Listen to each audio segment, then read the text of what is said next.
الرحيم maanta oo taariikhdu tahay 11 bishii saddexaad 2022 oo maalin khamiisa waxaan ku suganahay garoonka Mo Farah waxa jaamacadda Gulis qaybta ama faraca Gibiley maanta u qabsoomay tartan hal maalin ah oo ardayda jaamacadda dhigata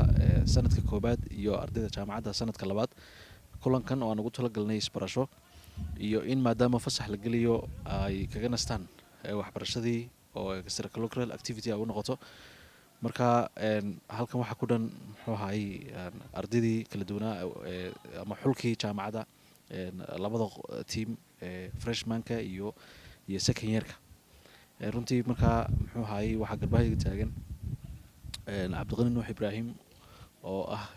asaasaha shirkadda Nuux Construction iyo Cabdilaahi Faarax Ismaan oo ah tababaraha kooxda dawladda hoose labadubana waxa weeyaan waa laba nin oo runtii aad u dhiirigeliya dhalinyarta sportska farxad bayna noo tahay inay nagala soo qayb galaan munaasabaddan maanta iyo ciyaartan maanta kulankan waxa xigi doona haddii alla ka dhigo rabadaanta kadib koobkii guud ee jaamacadda oo ay ku tartami doonaan dhammaan kulliyadaha kala duwan ee jaamacaddu haddii alla ka dhigo ka laftiisana waxaan jecelahay insha Allah inaad nagala soo qayb gashaan